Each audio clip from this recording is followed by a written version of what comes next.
आज क्या हुआ? आज इधर सारे कपड़ों के साथ सती को यहाँ से विदा कर दिया।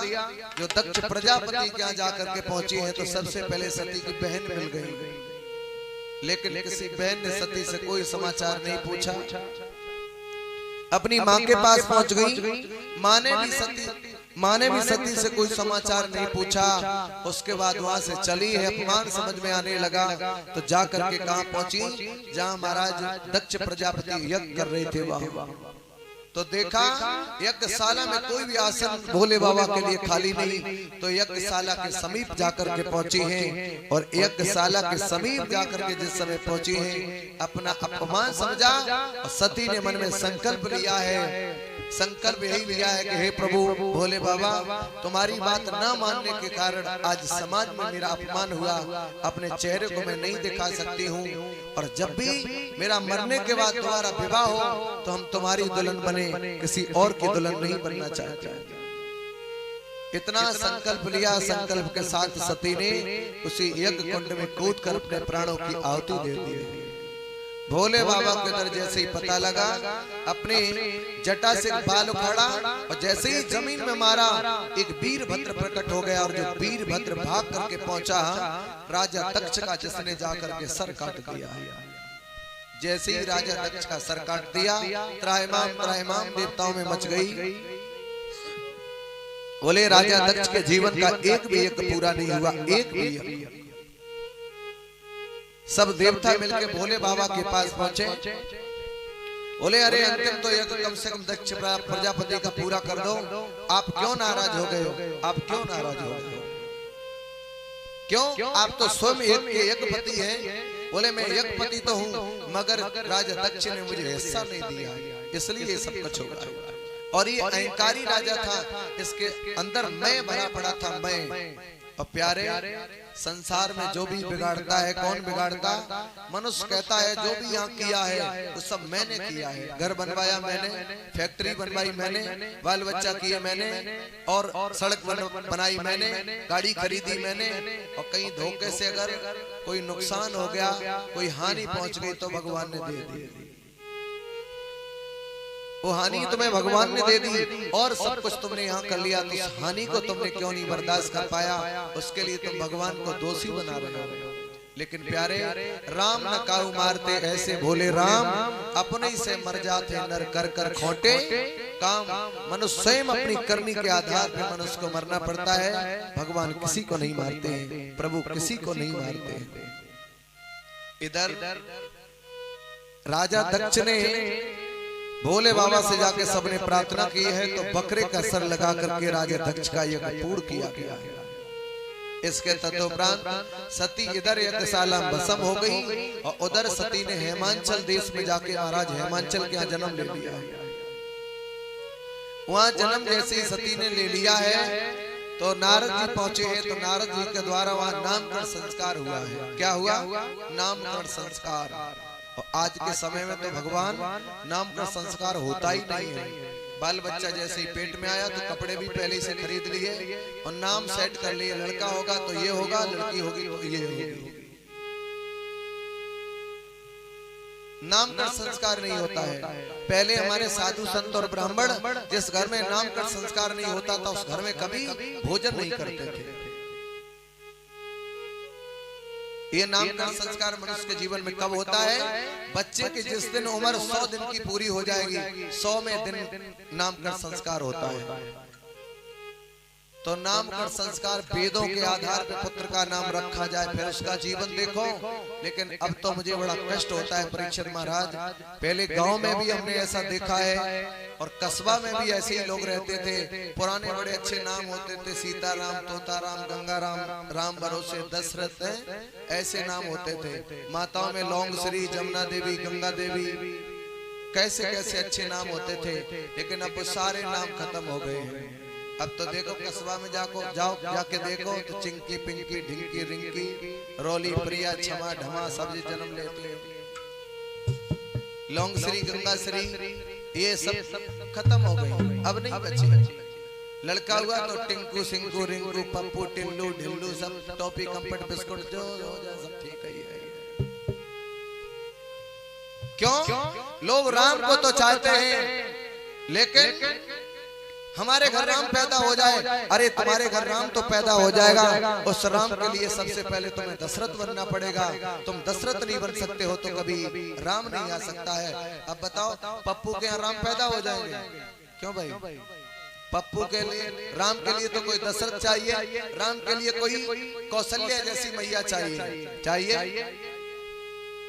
अब विचार करो, पुराने नाम होते थे तो जो नाम जवानी से बुढ़ापे तक चलते थे, अब तुम लोग अपने मन से बताना। तुमने जैसे लड़की पैदा हुई उसका नाम डॉली रख दिया, चलो अभी तो ठीक है। जैसे ही डॉली पर बुढ़ापा आएगा, लाठी हाथ में होगी, दांत नहीं होंगे, मुंह में आंख में लगा होगा चश्मा, खाल सब सिकुड़ जाएगी। और जब उनके नाती नाता पैदा होंगे तो हमारी वो अय्या आ रही, क्या नाम है अय्या का? डॉली अय्या है, डॉली अय्या। जी हमारी दादी है, का नाम है? दादी का नाम चिंकी है, हमारी नानी का नाम प्रिया है। तब बुढ़ापे में कैसा लगेगा बताओ? अच्छे लगेगा? ना लगे। तो ऐसा नाम रखो जो बुढ़ापे तक लोग लेते रहे तो उसमें हमें शर्म महसूस ना हो। अब सच बताना, पीछे वाले भैया बैठे, लोग नाम टिल्लू रख देते हैं या सीटू नाम रख दिया। जब मुंह में एक दांत नहीं होंगे, लाठी हाथ में होगी, रास्ता नहीं दिखाते, देखने को मिलेगी लड़का पकड़ पकड़ लेटरिन में ले जाएंगे, तब वो हमारे कौन है? हमारे बाबा है, क्या नाम है? बोले टिल्लू बाबा है। अब बताओ, टिल्लू बाबा, रास्ता से चलना मुश्किल पड़ रहा है। तो ये नाम बुढ़ापे पे सूट करेंगे? नहीं करेंगे ना। इसलिए लाड प्रेम में नाम तो एक रख सकते हो, लेकिन एक नामकरण संस्कार के द्वारा पुत्र का नाम रखवाओ तो उससे उसकी जिंदगी की कुछ काया बदल के रहेगी, जिंदगी में कुछ न कुछ परिवर्तन पड़ेगा। तो यथा नाम तथा घोड़ा। और अब तो परीक्षित महाराज जैसे नाम रख जाए वो ठीक है। एक गांव में एक शादी होके आई तो पति का बहुत अच्छा नाम था। क्या नाम था? पति का नाम था भौपू। तो जैसे ही शादी होके आई तो लड़का के मिलने वाले दरवाजे पर आने लगे रोज मिठाई खाने के चक्कर में, और दरवाजा बजाए उधर से, भैया भौपू, भैया भौपू, भैया भौपू। पत्नी ने एक दिन अपनी सास से कहा, माता एक बात बताओ, ये दरवाजे पे सुबह सुबह समझ में नहीं आता कोई चूरन बेचने वाला है कि कोई कुल्फी बेचने वाला है, भापू भापू भापू सुबह सुबह पड़ी रहती है। सास बोली, आया तुम्हें ये भी पता नहीं ये नाम तो तुम्हारे हस्बैंड का है? बोले ये भापू नाम? बोले हाँ। बोले अम्मा ये कैसा नाम तुमने रखा? अम्मा एक काम करो, हम अपने पति का नाम बदलेंगे। और नाम तो माता अधिकतर बदल ही लेती है, वैसे लाड प्रेम में नाम रख लेती हैं। अब तो कन्हैया और राधा का ठिकाना नहीं रहा है। पहले एक राधा थी, अब कितनी राधा हो गई। लड़का की शादी होके आए तो पत्नी को राधा कहने लगता है, और वो राधा अपने पति को कन्हैया कहने लगती है। अब ये लोकल राधा कन्हैया हो गई। तो प्यारे, और अधिकतर ऐसे माताएं नाम रखेंगी, और नहीं तो ऐसे नहीं रखेंगी। पति को बुलाएंगी तो कैसे बुलाएंगे पता है? बड़े वाले लड़का का नाम अगर शिवम है तो कहीं दूर पति खड़े हैं तो दूर से चिल्लाएंगे, शिवम इधर आओ। तो शिवम तो वहाँ स्कूल चले गए। हाँ क्या बात है, इधर आओ। अब बताओ, शिवम के कहने से पापा खींचे चले आए, तो पापा का नाम शिवम भी तो हो गया। तो उन्होंने कहा हम अपने पति का नाम बदलेंगे। बोले तो बदल लो। तो वो अपने पति का नाम खोजने के लिए चली। तो गांव से जैसे ही बाहर निकली तो उन्होंने क्या देखा, एक मुर्दा जा रहा है, मुर्दा। बोले ये अच्छी व्यवस्था है, ये आदमी मर गया, इसका नाम तो बेकार हो गया, यही नाम ट्रांसफर करके अपने पति का हो जाएगा। तो पास में जाके पहुंची और दूर से चिल्लाई, भैया भैया खड़े हो जाओ। बोले क्या है? बोले इनका नाम क्या है? इनका नाम है अमरपाल। क्या नाम है? अमरपाल।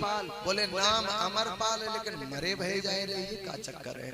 अमरपाल को तो मरना नहीं चाहिए, इनको नाम अमरपाल है और ये मर के जा रहे। बोले इसका मतलब ये नाम बेकार है, छोड़ो। आगे बढ़ी तो गांव में देखा एक भिखारी भीख मांग रहा है, चिल्ला रहा माताम भिक्षाम देई। और जैसे ही भिखारी को भीख मांगता हुआ देखा तो खड़ी हो गई और कहा, भैया भिखारी तुम्हारा नाम क्या है? वो भिखारी बोला, मैं क्या कोई कमजोर हूँ? हमारा नाम? बोले हाँ। बोले हमारा नाम है धनपत। सोचने लगी, नाम तो तुम्हारा धनपत है, धन के पति, इतना तुम्हारे पास धन है और तुम गांव में भीख मांग रहे हो हैं? बोले ये भी नाम ठीक नहीं है।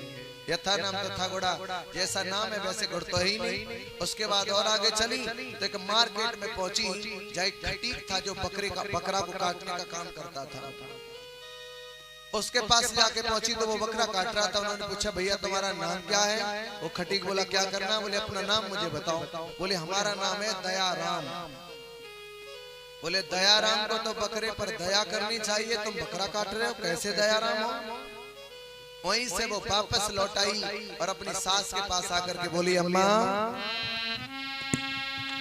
अमर पाल सो मर गए, धनपत मांगे भीख, दयाराम हत्या करे तासे भोपू ठीक।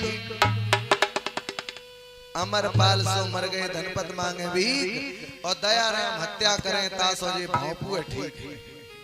तो भैया जैसा नाम हो जाए आज के समय में, टॉपी, कंफर्ट, बिस्कुल, मोटरसाइकिल, स्कूटर, वो सब ठीक है, ठीक है। क्योंकि पुराने आधार पर मनुष्य चलना नहीं चाहता है। परीक्षा जी का नाम कितना अच्छा है, आज का कोई लड़का इस नाम को स्वीकार करना चाहेगा? नहीं। तो कम से कम यथा नाम तथा गुड़ा, जैसे बच्चे का आप नाम रखोगे अधिकतर वैसे ही बच्चे में गुड़ हो जाते हैं, गुड़ हो जाते हैं। तो प्यारे नाम का संस्कार हुआ, इनका नाम वहां पर इधर सती था, वहां पार्वती इनका नाम पड़ा है, पार्वती। धीरे धीरे ये जब बड़ी हुई तो बड़ी होने के बाद में इन्होंने क्या किया है? बड़ी होने के बाद इन्होंने सूत जी कहते सोनकादि ऋषि, सुखदेव भगवान कहते राजन परीक्षित, आज इन्होंने